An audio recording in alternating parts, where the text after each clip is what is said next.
Trump దూకుడుగా ముందుకు వెళ్తున్నారు. ఎలాంటి నిర్ణయాలు తీసుకోవాలన్నా వెనకాడటం లేదు. ప్రస్తుతం అమెరికాలో అక్రమంగా నివసిస్తున్న వలసదారులకు సంకెళ్లు వేసి మరీ వారి స్వదేశాలకు పంపించే పనిలో ఉన్నాడు. ఈ విషయంలో వారిని తరలించడానికి C-17 సైనిక రవాణా విమానాలను ఉపయోగిస్తున్నారు. రెగ్యులర్ విమానాలతో పోలిస్తే వీటికయ్యే ఖర్చు చాలా ఎక్కువ.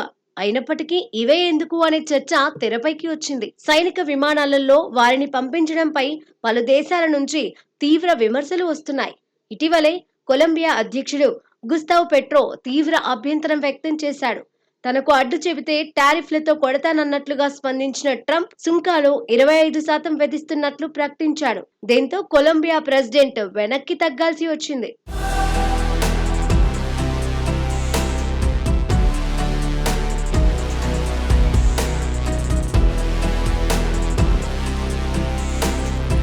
తాజాగా అమెరికా నుంచి అమృత్సర్ కి 104 మంది భారతీయులతో అమెరికా సైనిక విమానం ల్యాండ్ అయింది.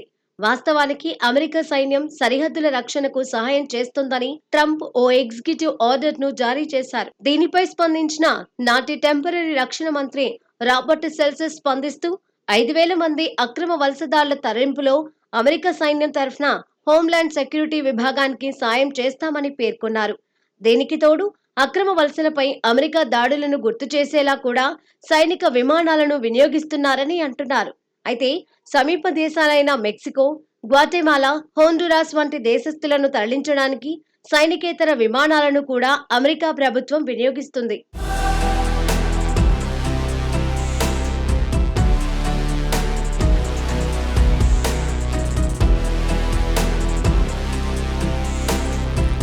ఈ ఖర్చులో భారీ తేడా ఉంది. ఇటీవలే అమెరికా సమీప దేశమైన గ్వాటెమాలాకు సైనిక విమానంలో వలసదారులను పంపించారు.